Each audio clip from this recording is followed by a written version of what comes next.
Hey guys happy Durga Puja সকলোকে। চ' আজি পূজাৰ ভ্লগ লৈলোঁ, লগতে গীতাৰ্থ আৰু সুনীতৰ প্ৰিমিয়াৰিং কৰিছোঁ, সেইখিনিও আপোনালোকক দেখুৱাম মাজতে। তো ভিডিঅ'টো শেষলৈ চাব। আৰু তেনেকৈ বিশেষ পূজাৰ ভ্লগ কৰাৰ ইচ্ছা নাছিল যদিও গীতাৰ্থ সুনীতৰ কাৰণে কৰিছোঁ। তো বলক আজি ভিডিঅ'টো ষ্টাৰ্ট কৰোঁ। তো আপোনালোকে চাওক পূজা, এনেকৈ চাই থাকক, এনজয় কৰি থাকক। মাজত গীতাৰ্থ আৰু সুনীতৰ প্ৰিমিয়াৰিং কৰিম, সেইখিনি চাব আপোনালোকে।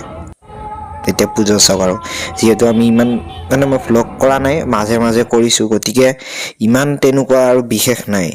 মোৰ ইমান ইচ্ছা নাযায় এইবোৰ ভ্লগ চলগ কৰি থাকিব। কিন্তু কি গীতাৰ্থ সুনীতখনৰ যিটো প্ৰিমিয়াৰিং কৰিছোঁ, মই ভাবিলোঁ এটা ভ্লগ কৰি দিওঁ, পূজাৰ অলপমান ক্লিপছ দেখুৱাই দিওঁ আপোনালোকক তেনেকৈ। তো বিভিন্ন ঠাইত গৈছিলোঁ পূজাত, তো তাৰে আপোনালোকক ক্লিপছবোৰ দেখুৱাই থাকিম, চাই থাকক। দিনত গৈছোঁ, ৰাতি গৈছোঁ, চাওক আৰু আপোনালোকে ভালকৈ। তো মোৰ পূজাৰ ভ্লগ কৰি থকাৰ ইচ্ছা নাছিল, কিন্তু গীতাৰ্থ আৰু সুনীতখনৰ কাৰণে ভাবিলোঁ যে বনাই দিওঁ। আৰু এটা দিনতো গৈছিলোঁ, ৰাতিও গৈছিলোঁ। তো আপোনালোকে চাওক, চাই থাকক। বেকগ্ৰাউণ্ডটোখিনি কথাখিনি হৈছে যে গীতাৰ্থ আৰু সুনীত অহাকালি ৰাতিপুৱা 8:30 বজাত ৰিলিজ হ'ব। তো চাব। এতিয়া চাওক গীতাৰ্থ আৰু সুনীতৰ প্ৰিমিয়াৰিং। চ' হে গাইজ, কি খবৰ আপোনালোকৰ? চ' আজি আমি গীতাৰ্থ আৰু সুনীতৰ প্ৰিমিয়াৰ শ্ব' চাব আহিছোঁ। প্ৰজেক্টৰত চাম আমি, ইয়াত এনেকৈ আছে। তাৰপিছত আমাৰ লগত আছে মণিময় আছে। ই অকণমান এইবিলাক ৰেডি কৰি আছে বস্তুবিলাক। তাৰপিছত এনেকৈ ৰেডি হৈ আছে 6 পেকৰ হিৰো। তাৰপিছত চাম, আপোনালোককো অলপ দেখুৱাম।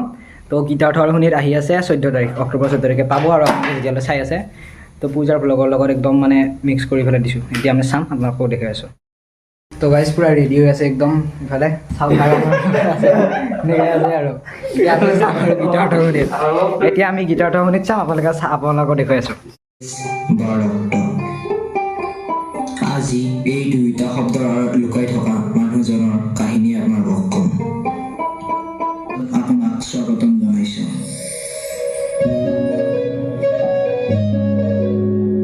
লগৰ সৈতে আনন্দ উল্লাহেৰে পালন কৰক এই দুৰ্গা পূজা, আৰু ভাল সময় আৰু ভাল স্মৃতি ক্ৰিয়েট কৰক। গাইজ আমি ফাইনেলি চালোঁ। সঁচাকৈ অলপ ইম'চনেল হোৱা জেগাত বহুত দিনৰ পৰা কষ্ট কৰি পেলাই বনাইছোঁ। আমাৰ কুলদীপহঁতে চালে মজা, আউটষ্টেণ্ডিং, ধুনীয়া বনাইছে। একদম ভাইজানৰ এণ্ট্ৰিখিনি জানেতো কুলদীপ ভাইজানৰ ফেন, আমিও ফেন, বহুত বেছি ভাল লাগিছে। তাৰপিছত মোৰতো স্পেচিয়েলি ইম'চনেল হৈছোঁ মই। তাৰপিছত ই চাইছে, নীতিশে, তাৰপিছত আমাৰ 6 পেকৰ হিৰো 6 পেকো লৈ আছে, ইও চাইছে একদম পূৰা। আৰু বাকী আপোনালোকে গীতাৰ্থ সুনীতখন চাব বুলি আশা থাকিল, সকলোৱে চাব, নিজেতো চাবই, লগতে বেলেগকো দেখুৱাব, তাৰে কামনা কৰিছোঁ আৰু তাৰে আশা কৰিছোঁ। তো 14 তাৰিখে চাব। এইটো মই ভিডিঅ' কোনদিনা দি আছোঁ নাজানো, বাট আপোনালোকে চাব। থেংক ইউ, সকলোৱে চাব দেই। থেংক ইউ, ধন্যবাদ। তো এইটো চাওক, ৰাৱণ কালি জ্বলাব চাগে। চ' কালি আজি জ্বলাব, কালি যিহেতু মই ভ্লগ কৰিছিলোঁ, তো তেনেকুৱা কথা। চ' এতিয়া পূজাৰ ফাংচন চাব গৈছিলোঁ, বহুত মানুহ হৈছিল। তো পূজাৰ ফাংচন চাওক এতিয়া।